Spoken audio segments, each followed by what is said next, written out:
El Inter-American Institute for Democracy les da la más cordial bienvenida a la presentación del libro El medioevo peronista y la llegada de la peste, del autor Fernando Iglesias, quien propone dilucidar por qué se produce el eterno retorno del peronismo en Argentina. Agradecemos la presencia del autor, de nuestro distinguido panel y de los miembros del Inter-American Institute for Democracy que lo conforman. El Inter-American Institute for Democracy, como entidad privada sin fines de lucro, tiene como misión la promoción y difusión de los valores de la libertad, la democracia, la institucionalidad y los derechos humanos en las Américas. Entre sus actividades, este instituto apoya la difusión de las ideas, mantiene un fondo editorial al que están cordialmente invitados y se complace en promocionar importantes aportes editoriales como el presente. Para iniciar, vamos a dar paso al presidente del Inter-American Institute for Democracy, Tomás Regalado, quien fue alcalde de Miami durante 8 años, es exdirector de Radio Televisión Martí, periodista con vasta experiencia nacional e internacional en varios medios de comunicación. Cubrió guerras civiles como las de Angola y Mozambique, actualmente mantiene su programa en Mega TV y es un verdadero referente en el periodismo en Miami y en los Estados Unidos. Bienvenido, presidente. Muchas gracias, María Fernanda, y gracias por permitirnos, don Fernando, que hagamos la presentación aquí en la sede del Instituto Interamericano de este libro, porque Argentina para nosotros es importante. De hecho, el Instituto ha realizado una serie de eventos relacionados con el devenir de Argentina. Y pues nos hemos encontrado acá este libro con una portada realmente que me parece a mí que será un éxito en marketing, porque tiene una serie de elementos que son muy atractivos, pero me llamó la atención de que usted en las primeras páginas hablara de la famosa película Groundhog Day, de que todo se repite, es la misma cosa.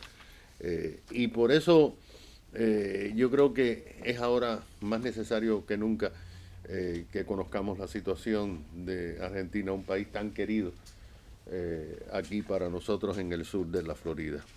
Y por supuesto vamos a tener a alguien que le duele a Argentina, que respira Argentina las 24 horas, que es Norberto Spángaro, que nos va a hacer la presentación del evento.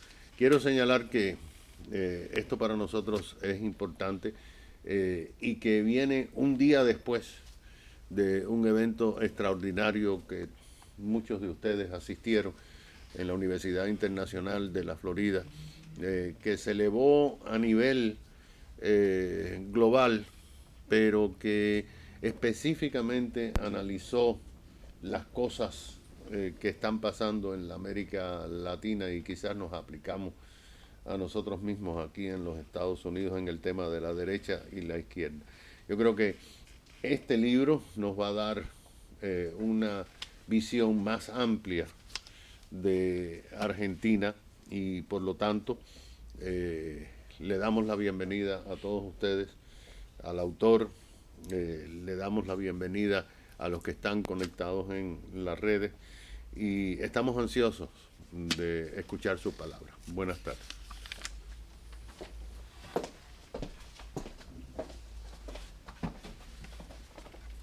Muchas gracias a nuestro presidente Tomás Regalado. Ahora continuamos con la presentación del autor a cargo de Norberto Spángaro, quien es formado en finanzas por la Universidad de Buenos Aires. Spángaro es desde hace 16 años director de la consultora independiente, una consultora independiente en Miami. Tiene a su haber 40 años de experiencia en banca y finanzas y se especializa en mercados emergentes.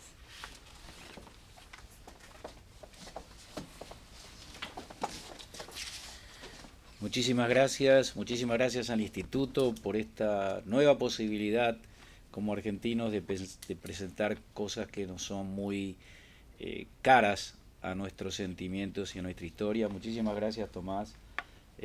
Sabemos todo lo que vos hacés por nosotros, no solo los hechos acogiendo a los argentinos en Miami, sino trabajando constantemente por la libertad, por la democracia y por un futuro mejor para toda Latinoamérica. Es un honor para mí hoy presentar a Fernando Iglesias, y por varias razones, razones históricas y razones actuales. Fernando es un intelectual que comienza su vida dedicado no solo a la política y a las relaciones sociales, sino también al deporte, cosa que he conocido cuando hemos hablado con él, ya que fue fue entrenador de momentos más gloriosos del voleibol argentino. Eso lo llevó a Italia, donde seguramente además transcurrió una experiencia de vida diferente en Europa con todo lo que significa, que al final termina dando vueltas en su vida y se gradúa con un máster en Relaciones Internacionales en la Universidad de Bolonia muy recientemente. Así que la vuelta de la vida tiene mucho que ver con los derechos humanos, pero la vida misma, que se transmite muchas veces en el deporte. Fernando además es periodista, ha trabajado y ha publicado artículos y es profesor universitario, ha trabajado mucho en la Universidad de Belgrano, pero ha dado clases en universidades en París, en Londres, por supuesto en Italia. Y desde el 2010, en la última década, comienza a transitar el campo de la política, pero la política activa. ¿Qué es la política activa? Representarnos en lo que en la democracia es fundamental, que es el Congreso. Como miembro del Parlamento argentino, Fernando ha sido y es hoy uno de los representantes más genuinos del sentimiento del pueblo argentino, en algo que es relativo también a esto que vamos a hablar, que él va a hablar hoy, que lo ha presentado, porque al final se ha convertido en un experto y viene muy a relación de lo que hemos vivido en los últimos 2 años, de una gran plaga, de una gran peste que ha tenido la Argentina, que por suerte se ha quedado limitada de alguna manera en la Argentina, que es el peronismo. Hoy vamos a tener un especialista en el peronismo, algo que es tan difícil de explicar. La pregunta que yo he escuchado siempre en Argentina ha sido, ¿qué es el peronismo? Nunca lo he podido explicar, nadie sabe cómo explicarlo.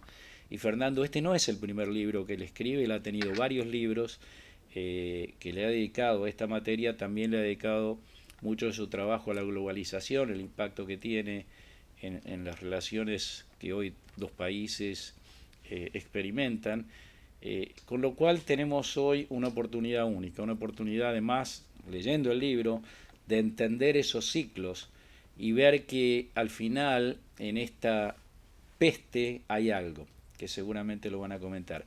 Es un honor para mí presentarlo, porque es un luchador. Hoy la Argentina está viviendo un momento extremadamente difícil. Se comenta muchas veces que tenemos palomas y halcones.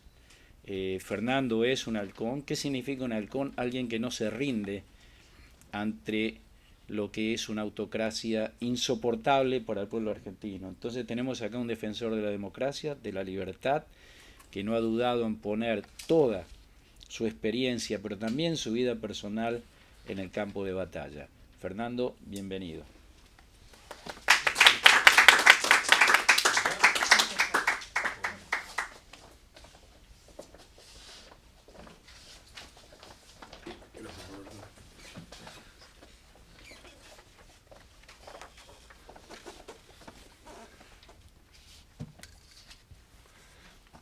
Bueno, gracias a ustedes por estar acá. Gracias al instituto, al presidente Tomás y a Norberto, que ha hecho tanto para traerme, pero sobre todo hace tanto por los argentinos que viven en Miami. Y la comunidad argentina y de residentes en el exterior y en general. La inmigración es algo que forma parte de mi corazón, forma parte de mi historia personal. Viví, como mencionaste, casi una década en Italia, principalmente también en España. Mi familia es una familia de emigrantes. Mi mamá y mis 4 abuelos eran emigrantes, gallegos en Avellaneda. Y conozco bien esa experiencia tan difícil del nuevo desafío, de las nuevas oportunidades y a la vez la nostalgia por lo que se dejó atrás, que nunca se termina de dejar atrás porque uno siempre termina enganchado. Y entonces me parece que una de las cosas fundamentales es que todos esos emigrantes, y en particular los argentinos y los latinoamericanos, de los cuales son una parte importantísima de la comunidad de Miami, tengan el derecho a participar políticamente, a seguirse viendo y a seguir incidiendo en la vida de su propio país. Si algo ha habido indignante, yo me encargo, entre otras cosas, del grupo de Juntos por el Mundo, de Pro 25 y Juntos por el Mundo, que trata de agrupar a todos los argentinos en la gran diáspora de nuestro país. Si hay algo indignante es que les hayan quitado el derecho a voto por correo y que les hayan obstaculizado de todas las maneras la forma de votar, porque son lugares en que nosotros sacamos 70-80% de los votos, negándoles a gente que se ha sentido de alguna manera expulsada, porque muchos se han ido por opción y eso es muy legítimo y me parece muy bien, y la inmigración forma parte de una trayectoria de vida perfectamente legítima, pero muchos se han ido forzados, se han ido porque sentían que no había más esperanza, que no había más lugar, y el mismo país que de alguna manera los ha expulsado les ha negado también su derecho. Contra eso batalla Norberto, y me parece una batalla admirable que merece todo mi apoyo. Lo tiene y lo va a seguir teniendo. Bueno, la excusa es que hablemos un poquito del libro. Es uno de mis libros sobre el peronismo. Yo a veces me paro y digo, bueno, tengo que aflojar con el peronismo, no sé. Pero no me dejan. Los muchachos tienen siempre la amabilidad de confirmar con sus actos las cosas terribles que escribo de ellos. Cada libro peor que el anterior, son más terribles las cosas, y después ellos son tan amables que perfectamente con sus actos justifican todo, y es más, generalmente me quedo corto. Este libro nació con esta idea del eterno retorno, ¿no? Esta idea de una Argentina no solamente estancada y en decadencia, sino dándole vueltas a la misma, ¿no? Como el hámster en la rueda, el día de la marmota, y eso nació como, se iba a llamar Vamos a volver. La pregunta era cómo hacían, a pesar de los desastres, porque siempre las administraciones peronistas terminaron de manera desastrosa, ¿no? En general, con un país dividido, con grandes crisis económicas, y sin embargo vuelven. ¿Cómo hacen? ¿No? La pregunta era ¿cómo hacen? Y gran parte de eso está en el libro, pero me gustó ampliarlo, y no para no hacer una cosa, porque esta vuelta no solamente tiene que ver, a mí me gusta mucho como estudioso de la globalización, que es mi centro de análisis, tratar de entender las cosas de una manera temporal y espacial, ¿no? Y desde el punto de vista temporal, esta recurrencia de los ciclos es típica justamente de la edad antigua y hasta del medioevo, digamos. Eran tiempos en los que el cambio era muy lento, cada cosa se parecía bastante a lo anterior y tenías una serie de cambios que eran circulares. El tiempo era circular, no era un tiempo lineal, el tiempo de la modernidad con progreso acumulativo, con desarrollo. Era el tiempo circular donde nada cambiaba y entonces era el transcurso de las lunas, el transcurso de los soles, las estaciones del año. Bueno, la Argentina está atrapada en un tiempo medieval, en un tiempo circular. Me lo dijo y lo cuento en el libro. Yo estaba viajando estaba yendo a Bolonia, me parece, desde Roma a Bolonia en el tren, se me sienta uno adelante, ve que estaba leyendo un libro, me saca conversación, y era un integrante, un dirigente importante de la CGIL, que es los sindicatos de izquierda italianos, que son socialdemócratas. Y se puso a charlar conmigo y me dijo esto, una cosa que yo ya había escuchado, pero la contó muy bien. Decía que la madre tenía las hermanas en Argentina y no quería volver a la Argentina a visitarlas. Dice, porque la Argentina es un país que vos vas después de un año y cambió todo, y vas después de 20 años y no cambió nada. Y eso es típico del tiempo circular, ¿no? De un año para el otro, hoy es invierno, verano, ¿verdad? Pero después de 20 años está otra vez en el mismo lugar. Y esa sensación así de un país detenido en una crisis, en una carencia absoluta de ideas, de propuestas, en la incapacidad de salir de ese pantano, ¿no? Esa especie de arena movediza donde más nos movemos y más nos hundimos, me llamó a escribir un poco el libro. Y pensé en estos términos, en los términos del medioevo. Ahí hay algo que reivindico. Yo no sé si hago cosas bien, pero pongo buenos títulos. Hay varias frases que han pasado a formar parte del cancionero popular, por decirlo así, que me pertenecen, como el Frente Reciclador, el Club del Helicóptero, Dato Mata Relato. Bueno, tengo varios hits que no me pagan el copyright, sino viviría de otra manera. Pero acá lo del medioevo también entró. No entró con la fase medieval, pero sí con la idea feudal. Y yo creo que un poco es eso. Hay una frase extraordinaria de Borges sobre el peronismo, de las muchas extraordinarias de Borges, dice que qué felicidad, qué maravilla los peronistas. Tienen todo el pasado por delante, dice Borges. Y efectivamente, la concepción que ellos tienen es una concepción que básicamente atrasa en lo político. Yo le escucho a Cristina Fernández de Kirchner decir, la división de poderes es de la Revolución Francesa, bueno, dentro de su ignorancia hace lo que puede, no digamos nada, y está atrasada porque en aquella época no había ni siquiera luz eléctrica.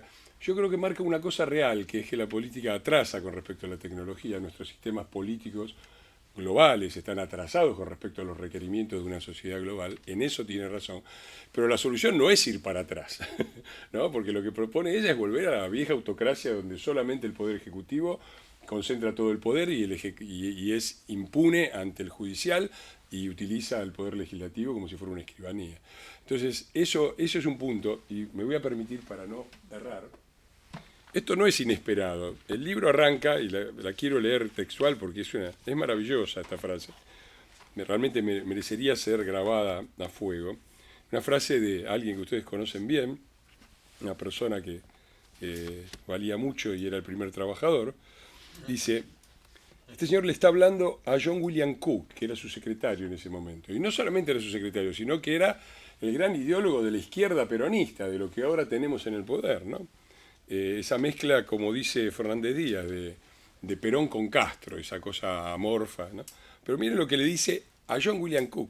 Le dice, el siglo XXI será el de la... Perdón que con mi conjuntivitis se me complica, ahí vamos mejor.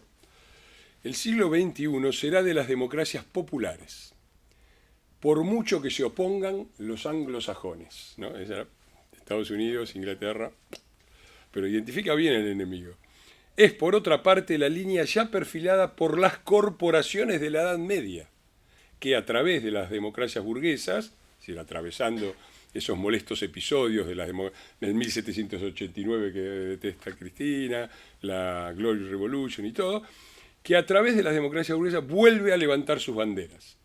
Y ahí enumera, la Revolución Rusa, Mussolini y Hitler demostraron al mundo que la política del futuro es del pueblo, y en especial de las masas organizadas. A mí me parece una frase que condensa exactamente esto de lo que estamos hablando, ¿no? Esta idea de que la modernidad y la república y todas esas cosas que se le ocurrieron a los odiados anglosajones son cosas despreciables, un breve intervalo entre un horror y el siguiente, ¿no? Y verdaderamente es interesante, y acá paso a la otra dimensión, que es la dimensión espacial, es interesante porque anticipa mucho esta frase. Es cierto que el peronismo no se ha expandido, no vemos gente tocando bombos y cantando la marchita por las plazas del mundo, pero como modelo está muy en auge, ¿no? Porque lo esencial del peronismo es el nacionalismo populista. Y remarco, digo, el nacionalismo populista, no el populismo nacionalista, porque a mí me parece que lo esencial del contenido es un nacionalismo. El nacionalismo no entendido como la defensa de los intereses nacionales, en lo que hay poco que discutir, ¿no? El nacionalismo entendido desde ese punto de vista en que lo plantea el peronismo, ¿no? Que es el mismo que lo planteaba el fascismo. Las potencias que llegaron tarde al reparto de la historia, los países proletarios contra las... Bueno, otra vez la lucha contra los anglosajones que planteaba Mussolini, y esta idea de que el país tiene que ser una especie de isla autocentrada, aislada, autosuficiente desde el punto de vista económico. Bueno, todas estas ideas están implícitas. Y esto se ha expandido, lamentablemente se ha expandido. De hecho, el otro día estaba hablando con mi director de tesis y director de la licenciatura, nos reíamos porque Lori Sanata, hasta Lori Sanata se sorprendió de saber que había un asesor de Putin que era peronista, pero que no que era peronista porque Sanata decía, sino porque él decía que era peronista, ¿no? Y no me parece raro, porque ahí hay toda una concepción antimoderna, antirepublicana, autoritaria, autocrática, ¿no? que se ha extendido por el mundo. Y ahí me permito dar un pasito atrás y meterme en la discusión de ayer, que lamentablemente no pude estar presente porque ayer a la mañana estaba con fiebre, estaba mal, que es la discusión entre derecha e izquierda, ¿no? Yo creo que la forma correcta de verlo es esta. Es bien esquemática, pero creo que sirve. La derecha y la izquierda nacen dentro de la Asamblea Francesa. No podemos hacer una crítica de la Revolución Francesa, del terror, de Robespierre, no hace falta decir nada. Pero la base de los modelos democráticos se basan en las revoluciones liberales inglesas y después en la Revolución Francesa.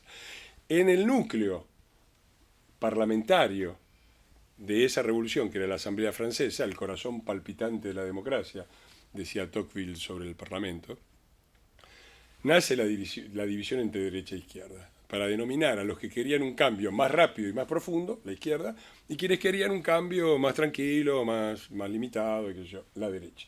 Esa distinción no nace en cualquier lado, nace en una asamblea parlamentaria, y eso es una cosa que tenemos que entender, que es que solamente podemos hablar de división entre derecha e izquierda una vez que tenemos instalado una asamblea parlamentaria, que sea una asamblea parlamentaria que tenga poderes y una república. Es decir, no es previo, no hay una izquierda y una derecha previa a la república y a las instituciones, son posteriores.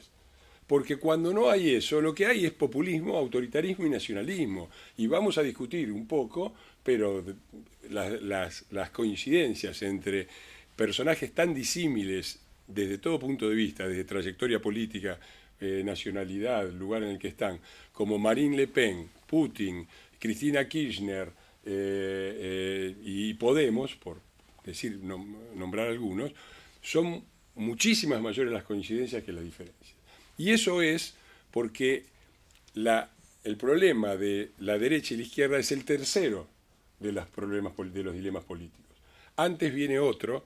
El primero de los dilemas políticos es el del compañero Hobbes, que dijo caos u orden, leviatán o constitución de un poder, o caos y anarquía. Ese es el primero. Una vez constituidos los poderes, empieza la lucha por democratizarlos, ¿no? La Glorious Revolution, ¿verdad? Y ahí aparece el segundo problema, que es el de república, instituciones, democracia o populismo.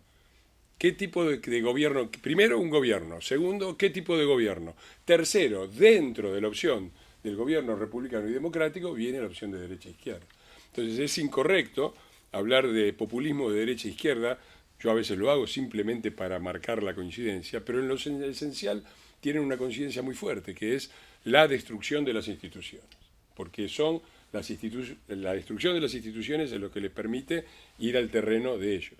Y ese es el punto en el que lamentablemente se está adentrando el mundo. Hoy queda muy claro, ¿no? Hay propuestas muy claras, pero creo que si uno hace un mapa político del mundo, ya no responde más a una división derecha-izquierda, responde a una división entre democracias republicanas y autoritarismos populistas, por llamarlos de alguna manera. Y en eso los argentinos tenemos una gran expertise, una gran knowledge, gracias al coronel Perón, que nos tiene entrenados en eso desde hace 70 años. Porque la discusión en Argentina está estancada ahí desde hace 70 años. Y solamente vamos a poder decir, bueno, derecha, izquierda y otras discusiones liberales, socialdemócratas, todas discusiones que tienen sentido, que está bien dar, pero que son secundarias al hecho fundamental. ¿Quiénes estamos a favor de una república, de instituciones, de una justicia independiente, de un periodismo independiente, de que estemos gobernados por un gobierno, bueno, malo, lo que sea, pero no por una mafia? Y lo que tenemos en todos los lugares en los cuales ha triunfado el populismo, desde Rusia a la Argentina, es eso: mafias en el poder que abusan, que rompen las instituciones, porque saben que las instituciones son sus enemigas y establecen las tres grandes instituciones que el peronismo ha establecido en la Argentina y que esas funcionan muy bien: la mafia, la caja y la patota. Esas andan bárbaro y son las instituciones del sistema populista. Bueno, de todo esto habla un poquito el libro, trata de dar una explicación además de por qué la Argentina, cuáles son los roles que se juegan en la Argentina, sobre todo de un vasto sector de la población argentina, cada vez más reducido, cada vez más republicano en el sentido de que ha entendido dónde está el problema. Ese sector intermedio, esa Corea del Centro, llamémoslo como querramos, juega un rol fundamental porque ha servido durante mucho tiempo para legitimar esto y para establecer la idea de que todas las fuerzas políticas argentinas son corresponsables del desastre. Una afirmación en general absoluta y correcta, porque razones hay para pensar eso, pero que subestima el hecho central. En un asesinato, el asesino es el asesino.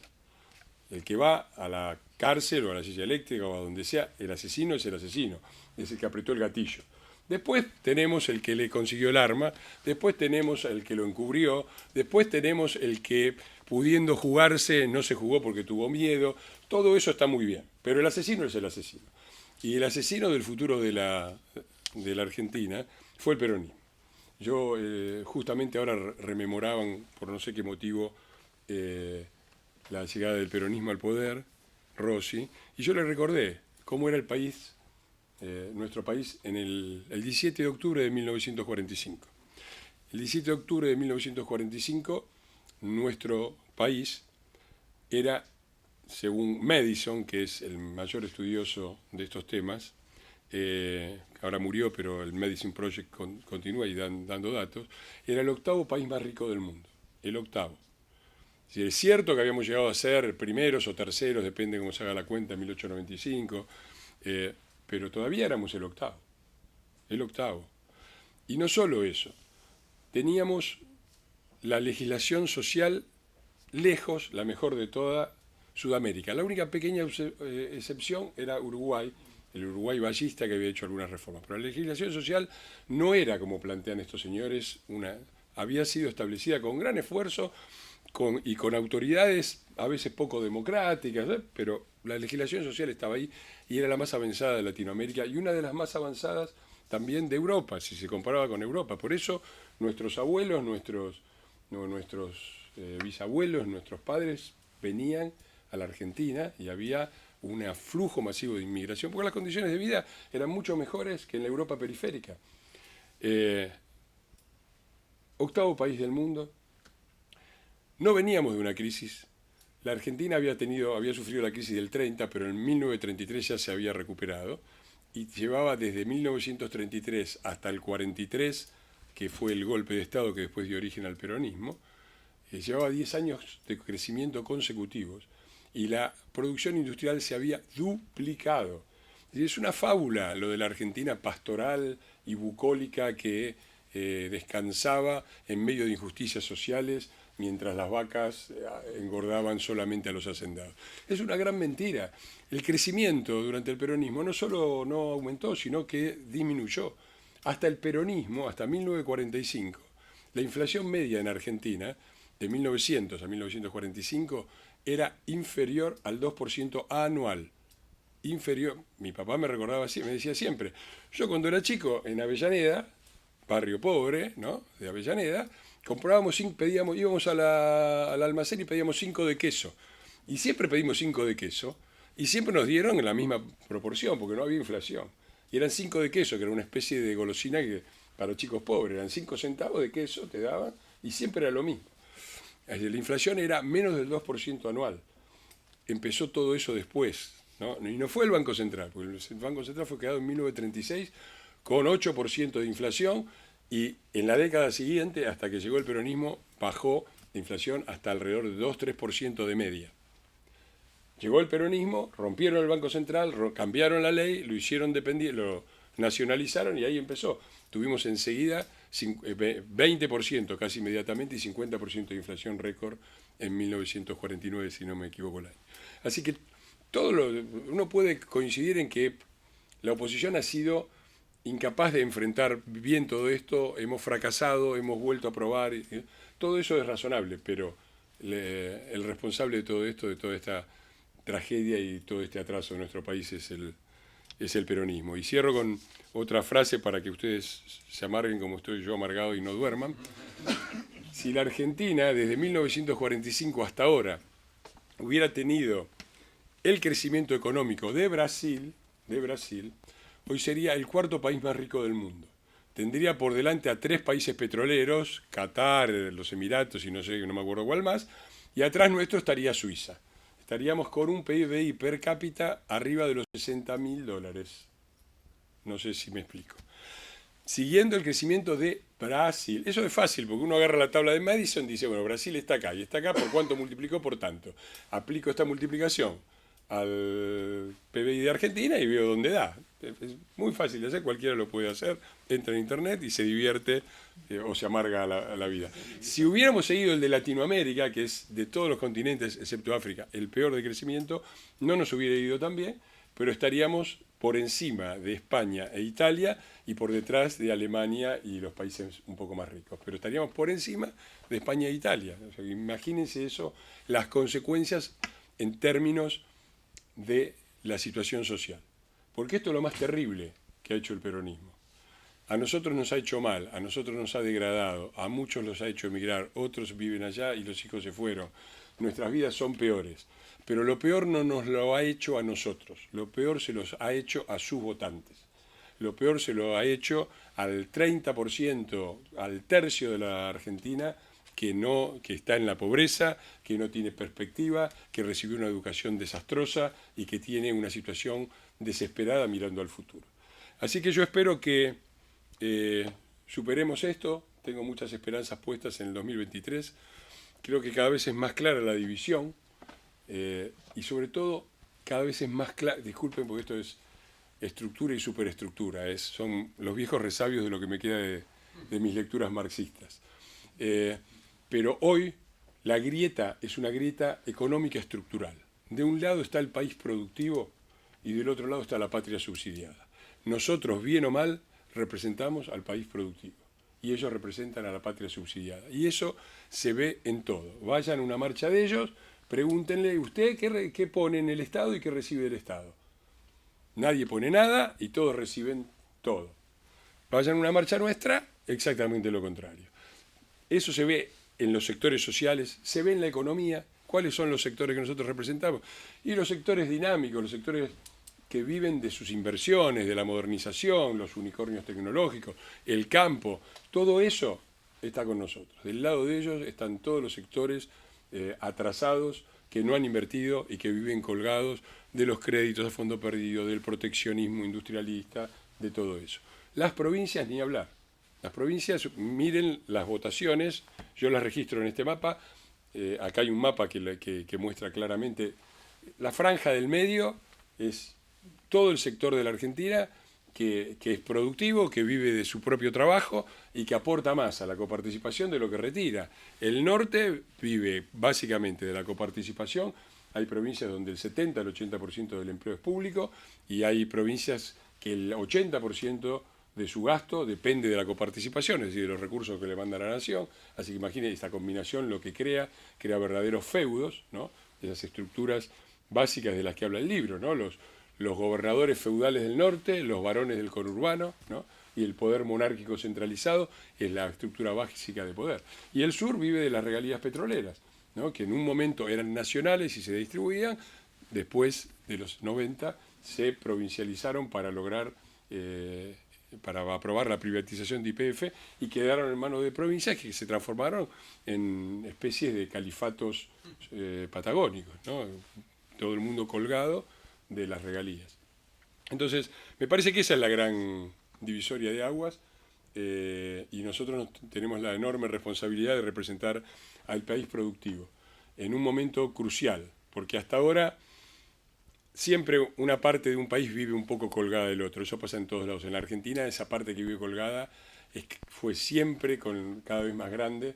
Esta parábola del peronismo que arrancó representando, entre comillas, a los trabajadores organizados y termina representando a los piqueteros, es una confesión de decadencia de parte de ellos. Pero el gran problema que tenemos es que la patria subsidiada es cada vez más grande, la Argentina productiva cada vez se achica más, se nos están yendo las empresas, se están yendo los chicos mejor preparados, todo se está achicando y el balance ya no se sostiene. No se sostiene de ninguno de los dos lados. Antes la patria productiva, el país productivo podía sobrevivir y hasta prosperar, menos, pero más o menos la iba llevando, hoy está liquidado. Y del otro lado, los que recibían todo eso, la patria subsidiada, la pasaban mal, pero sobrevivían. Hoy ya no sobreviven. Entonces creo que estamos yendo a desempatar a un partido a los penales de lo que Gramsci, otra lectura, llamaba el empate catastrófico, ¿no? Empate catastrófico, decía Gramsci, era cuando un país dividido en dos sectores, ninguno es capaz de llevar hasta el fondo su propio proyecto, pero los dos son capaces de bloquear al otro. Eso es lo que ha venido pasando, con el país retrocediendo permanentemente, y yo creo que eso se terminó porque esa estructura no da más. Vamos a una situación en la que en los próximos 5 o 10 años se develará si la Argentina tiene un destino entre los países avanzados, entre los países modernos, entre los países... Yo no aspiro a que seamos una Argentina potencia, como prometía el peronismo en los 70, o los Estados Unidos del Sur. Tampoco creo que lleguemos a eso. Pero un país decente sí. Un país donde uno no se avergüence de su gobierno y donde pueda aspirar a prosperar y a vivir bien y que sus hijos vivan mejor que uno en base al esfuerzo y el mérito. Y eso es una batalla que todavía está abierta. Bueno, gracias por estar acá y por la atención.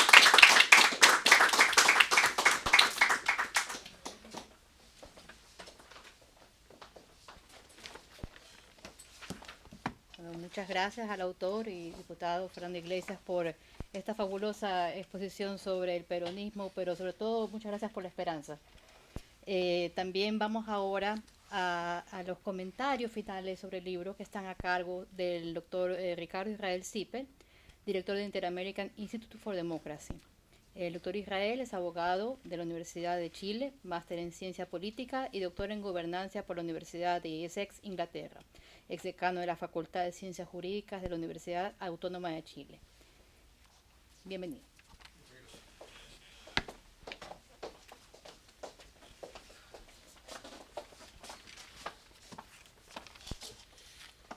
Muchas gracias. En los años que llevo vinculado al instituto he aprendido a traer, en los minutos que me han entregado, el texto por escrito. Permite decir exactamente lo que uno quiere decir. Y segundo, por lo que nos regaló, si es que se puede decir así, la pandemia, porque estos actos reducidos a cápsulas en las redes sociales tienen bastante divulgación. Las tres personas que me precedieron han simplificado bastante por citar cosas que yo pensaba decir. Primero nuestro presidente, don Tomás Regalado, del Día de la Marmota, que realmente esa figura es la clave del libro. La de Norberto Spangaro, la importancia del relato y la vigencia de este en el tiempo. Y el propio autor Fernando, al citar a alguien tan relevante, evidentemente, si se tratara de otro movimiento político, uno diría el líder de la izquierda, pero aquí no se puede utilizar ni izquierda ni centro de derecha por estar todo adentro. Y creo que ayer una destacada política argentina hablaba precisamente de aquello, y además delegado o apoderado del caudillo después de 1955 como Fernando Williams Cook, y me pareció interesante, estaba en el primer punto, porque no la conocía, y creo que es muy relevante, y digo no la conocía porque me ha tocado enseñar el peronismo muchos años y he utilizado epistolario de la opinión. Uno no sabe si es en un sentido religioso el profeta, si es el Cristo del movimiento peronista, o es el San Pablo, o es el constructor de la iglesia, como es Pedro. Y sobre todo, lo relevante que es citar la Revolución Rusa, Mussolini y a Hitler, para explicar qué quería decir don Juan Domingo Perón. Este libro es una perspectiva crítica al peronismo y el autor lo define como republicana y antipopulista. Y creo que a eso responden los 7 capítulos más la introducción y la conclusión.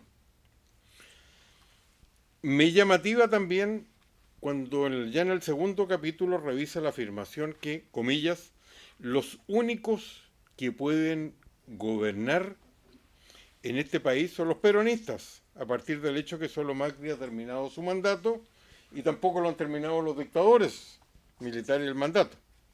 Y la verdad es que esta afirmación no solo es creída en la Argentina, sino también la he escuchado muchas veces.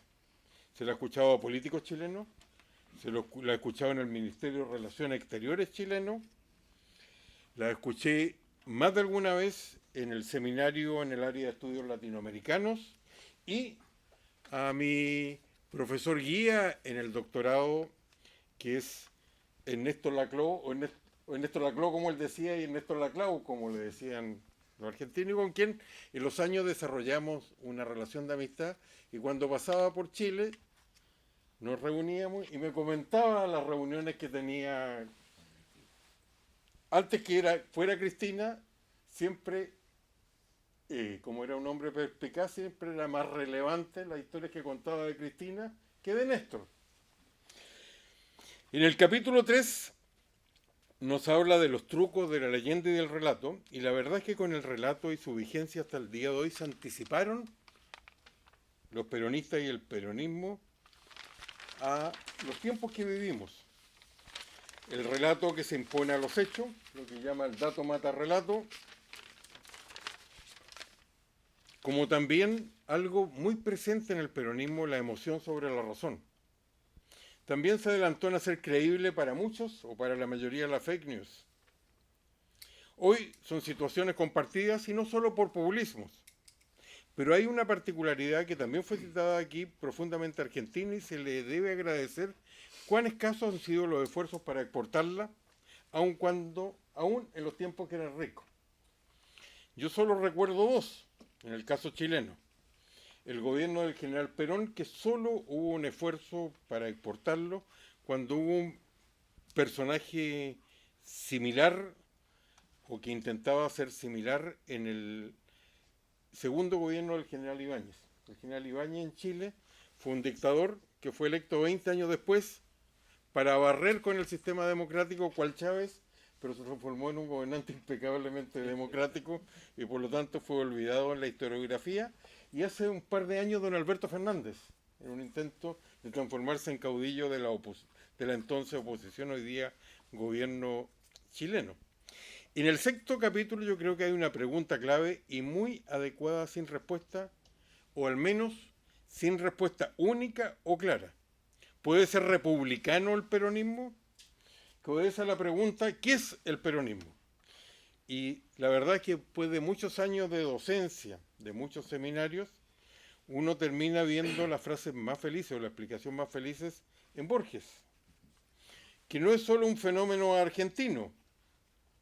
Borges ayuda mucho mejor a entender también Vargas Llosa al Perú, Isabel Allende para Chile, Gabriel García Márquez, sobre todo en un libro de entrevistas con un amigo de él, Plinio Apopeyo Mendoza, y él decía, a propósito de una pregunta de por qué había atribuido una determinada cantidad a una masacre bananera, y él explicaba o se preguntaba si acaso en algunas décadas más su versión iba a predominar o la de los historiadores, para afirmar que Macondo no era una invención, que él era un historiador o un arqueólogo de la historia latinoamericana para decir que el realismo mágico no había sido ningún invento, y uno lo ve reproducido en todos los esfuerzos constitucionalistas a través de la región. Y regresando al libro, empieza explicando el título de Tiempo Circular y el Día de la Marmota, lo que recordaba Tomás Regalado, nos dice, comillas, que Argentina es ese país al cual se vuelve después de un año y todo cambió, pero se vuelve después de 20 años y todo sigue igual. Y a propósito de eso, que está en la introducción, termina en la página 367 con una frase críptica. Después de mencionar a quienes quieren vivir en paz de su trabajo, dice, el resto, la historia lo dirá, cierre de comillas. Sin embargo, esa frase para mí fue iluminadora. Me obligó a cerrar el libro y a utilizar una imagen que para mí tiene mucha fuerza para intentar responderla. Me pregunto muchas veces, ¿cuál es la imagen? Y intento responderla con la figura de un historiador del futuro. Alguien que dentro de 20, 50 o 100 años mira hacia atrás e intenta separar la paja del trigo, lo anecdótico de lo importante, para abrir una verdadera cápsula del tiempo. Y creo que se responderá con lo que a su juicio debe serle muy llamativo a ese historiador: el acostumbramiento de una sociedad tan rica en otros aspectos, tan diversa y rica culturalmente. Y Argentina está muy presente para todos los latinoamericanos. Argentina, sobre todo en su buena época, acogió a los pobres de la región para darle una perspectiva, sean bolivianos, paraguayos, chilenos tantos que están en el sur del país. Como visitante habitual, y lo he citado aquí antes cuando uno habla de Argentina, para mí la primera visita a Argentina no era cambiar de país, era cambiar de continente, era llegar a Europa, y por eso es doloroso esta transformación en un doble aspecto personal. Hay toda una rama argentina en la familia. Los inmigrantes se bajaron de los barcos, como dice Alberto Fernández, salvo mi abuelo, que cruzó la cordillera y se asentó en Chile. Pero su padre, o sea, mi bisabuelo, llegó del gueto judío del Imperio Otomano, en lo que hoy día es Estambul, en Esmirna.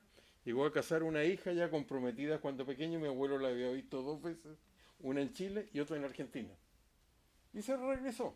Estamos hablando de poco después del término de la Segunda Guerra Mundial. Con toda esta historia, creo que voluntariamente, por decisión de los propios argentinos, han sufrido consecuencias duraderas, más propias de una gran guerra, sobre todo este proceso de subdesarrollo, y entró en una regresión, como quizás se acostumbró a una relación casi enfermiza con sus gobiernos.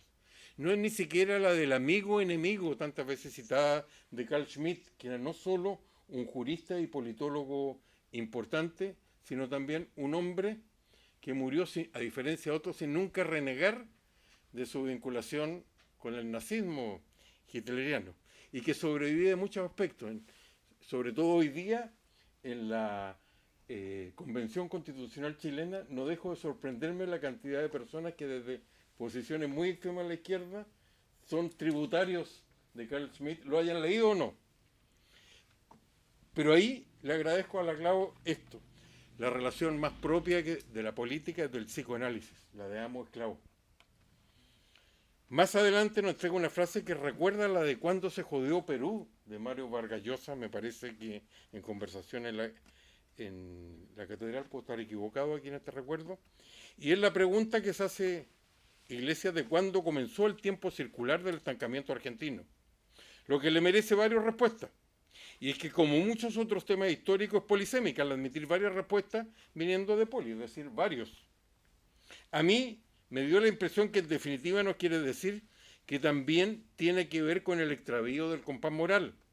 Es decir, en los 3 grandes temas de la filosofía social no es el tema de la igualdad o de la libertad, sino predominantemente tiene que ver con la ética, ya que queda rondando por qué en el eterno retorno es siempre, en el caso de Argentina, con el peronismo, aunque con variedades tan distintas como Menem o los Kirchner.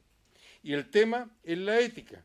Y en política, la ética siempre tiene que ver con principios que son pocos, absolutos e inamovibles, más que con valores, que como todos los valores son permanentemente cambiables. Y la respuesta solo se encuentra en la pregunta del millón que se hace el propio del autor.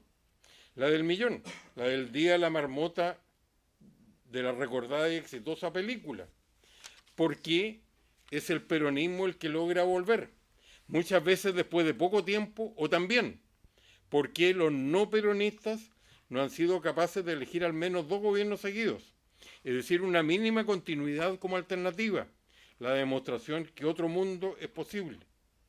Hay, por cierto, ensayos y también cifras que acompañan al ensayo, aburridas según el autor. También hay gráficos, hostiles según el autor.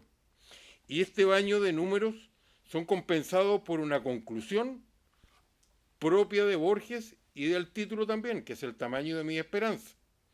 Y ahí creo que está el gran autor cuando se habla de un manual de autoayuda para sobrevivir al medioevo peronista. Y el verdadero resumen, que le da el título al libro, y motivó al autor a escribir algo que anticipa en muchas páginas su conclusión, y aquí me retiro citándolo textualmente. Ojalá este modesto libro, comillas, logre aportar un pequeño grano de arena al debate público argentino, ese debate democrático que quienes aman las tradiciones militares suelen denominar batalla cultural. Bueno, un elemento muy presente hoy día en el debate de Estados Unidos a partir del gobierno Trump. Este debate pluralista sin el cual la superación, sigo citando al autor, del medioevo peronista y su eterno guión retorno continuará siendo un imposible, porque dato mata relato y la verdad es la única realidad, como dijo Aristóteles, y se copió el general. Y ahora vuelvo a la respuesta, que no es de Iglesias, sino la sacó de su tía, y en buena hora, que un año todo ha cambiado, pero en 20 años nada ha cambiado. Muchas gracias. Y a propósito, algo que dijo Tomás Regalado. Yo creo que si algo va a ayudar, que no lo había visto hasta hoy, porque me llegó por el WhatsApp el texto que leí, si algo va a ayudar, creo que esta muy buena representación de políticos y su santidad el Papa aquí en la portada. Es un pintor de Bolonia y se llama La Boda. ¿Es real eso? Es una pintura medieval a la que le cambiamos las caras. La idea fue mía. Claro, las caras, eso me refiero. Cambiamos las caras. No podían ser las mismas caras también. Bueno, muchas gracias al doctor Israel por sus comentarios sobre el libro El medioevo peronista y la llegada de la peste, de Fernando Iglesias. Se encuentra disponible en Amazon, en versión en papel y también en Kindle. Con esto damos por terminada esta presentación, y con la cual hemos querido contribuir a la reflexión y a la discusión democrática. Estas interesantes exposiciones quedan siempre a disposición del panel y del público en los enlaces de YouTube disponibles en nuestro sitio web. Agradecemos muchísimo la presencia también de los asistentes a las instalaciones del instituto, y los invitamos a que nos acompañen en los próximos foros del Inter-American Institute for Democracy y a que nos sigan en nuestras redes sociales. Buenas noches a todos. Muchas gracias.